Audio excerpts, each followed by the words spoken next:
किए हैं।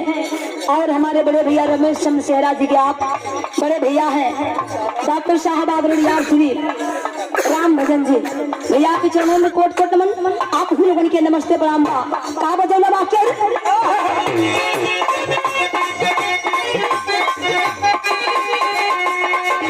ये गीत के हम और अजीत रंगीला गौरे है जा कौनो मेहरारू अपने मर्द से एकदम परेशान हो गई। कहस के हम इतना पढ़ल लिखल तो देखले के बात रोके हम का बताई तो से बियाह करके हम पछता दे। तू बतावत बिया कैसे ओके अई देवरिया से बिये बलम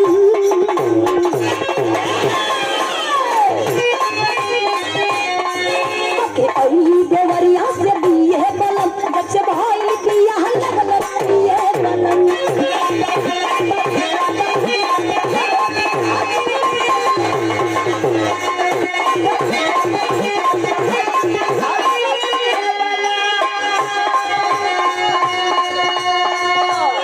और ये सम्मानित के क्या उनका दे करके शिव मुनि यादव जी नमस्ते प्रणाम।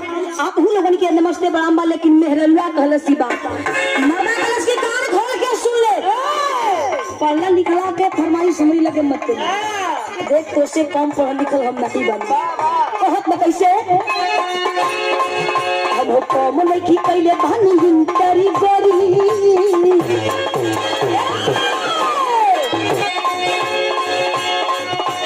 कम नहीं पहले बानी लिंचर गोरी देखो घूमी घूमी लगा हाथी लिंचर गोरी।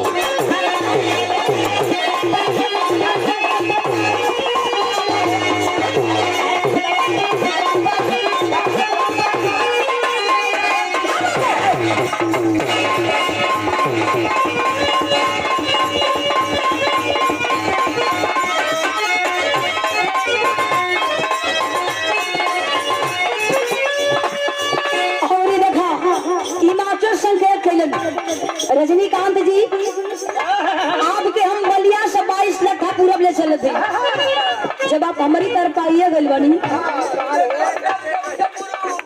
वही खाला में ले चले थे। अरे ठंडी का बेला हो खाला में मत ले जा। और ये देखें 111 रुपए दे करके सम्मानित किए गए स्वागत किए गए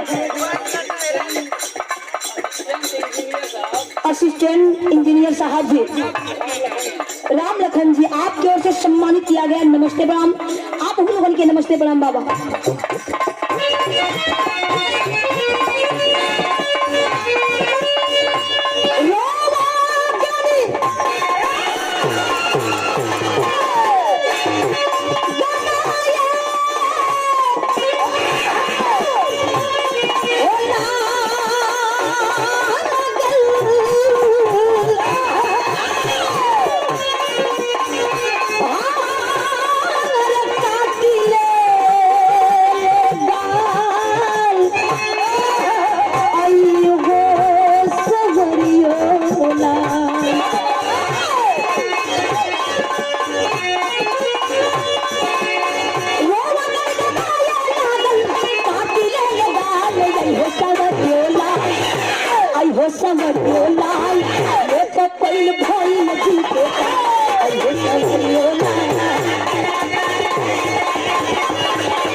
दे करके सम्मानित किए गए स्वागत किए गए।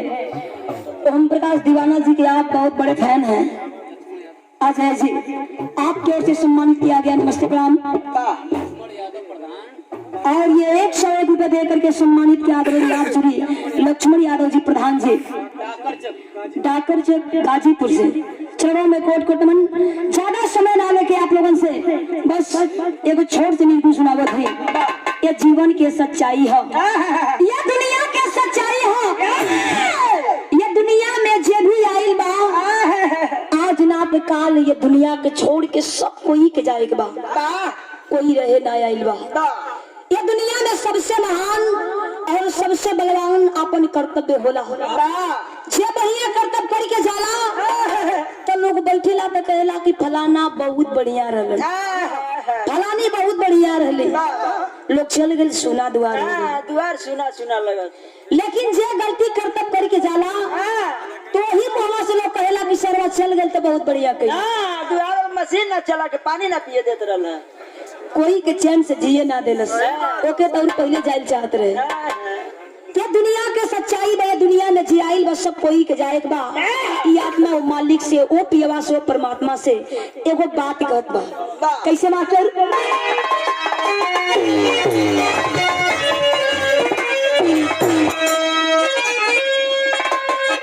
ये कहे सुननी ना देखनी का बाबू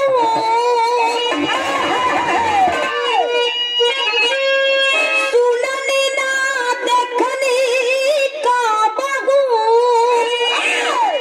ससुरा के नाम हो के कैसे के अकेले जइबे कैसे के अकेले जइबे पियवा के नाम होती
दुनिया के छोड़ के जाए एक बार पियवा के संग।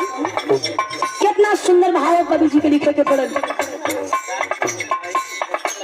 और ये 101 रुपए दे करके सम्मानित किए गए, स्वागत किए गए हमारे गुरु जी पूजनीय गौरी शंकर आचार्य जी के आप छोटे भाई हैं आदरणीय आप Shri Babban Lal ji GRT sub inspector साहब जी, आपकी ओर से सम्मान किया गया। पूरे परिवार की नमस्ते प्रणाम। जो आत्मा हम लोग के बीच में नहीं रहे, मालिक उस आत्मा को शांति प्रदान दे। और 51 रुपए दे करके सम्मानित किया आदरणीय आप श्री शिव कुमार यादव जी, चरणों में कोट कोट नमन। और ये सम्मानित की है हमारे गार्जियन आदरणीय आप श्री इंस्पेक्टर साहब जी के आप धर्म पत्नी हैं माधुरी लता जी, आपकी ओर से सम्मान किया गया। पूरे परिवार की नमस्ते प्रणाम। आप गुण के नमस्ते प्रणाम। और ये गौरी शंकर आचार्य जी हमारे गुरु जी की आप बहने हैं, आपकी ओर से सम्मान किया गया। नमस्ते प्रणाम। आप गुण के नमस्ते प्रणाम। आत्मा पियवा से कहे कैसे?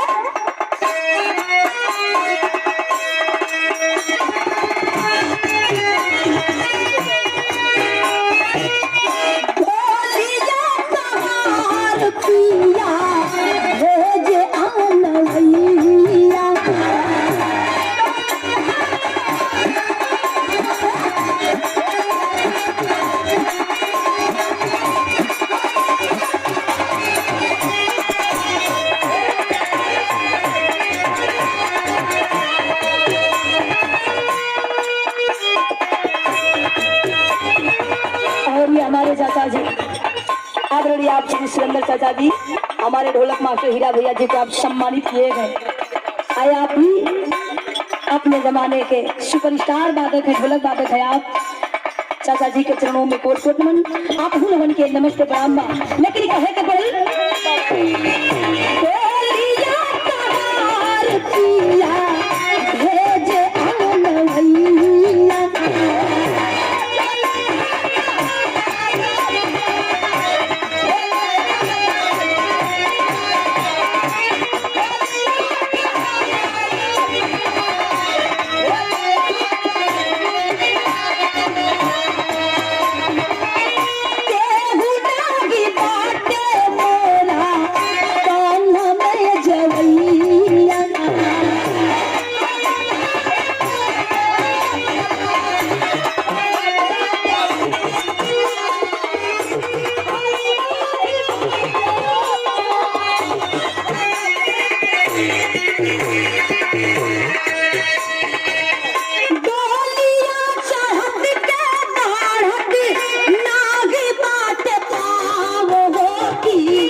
और ये 100 देकर के अभी अभी सम्मानित किया आदरणीय आप श्री अशोक यादव जी लोहिया वार्ड नंबर 4 मरियापुर से जिला पंचायत पद के आप प्रत्याशी हैं।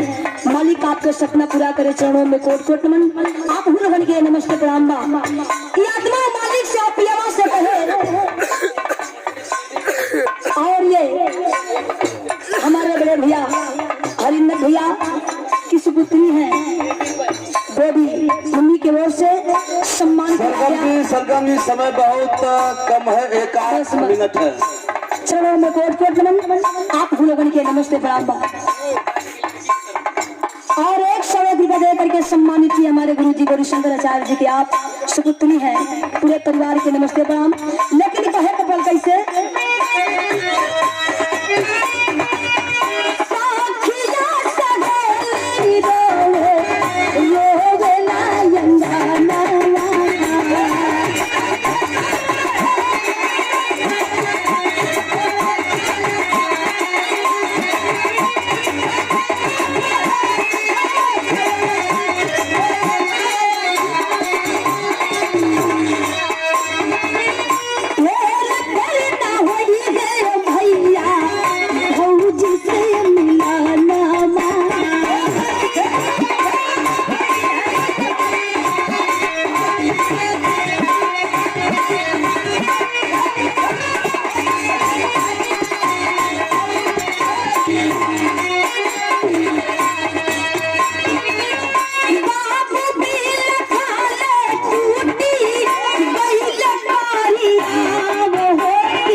संग, लेकिन आखिरी भाव कहे पल कैसे मास्टर बिहारी जोड़े राम जी से मेरिया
और ये 21 रुपए दे करके सम्मानित किया आदरणीय आप श्री सत्येंद्र यादव जी, हमारे गुरु जी आचार्य जी के आप ड्राइवर हैं।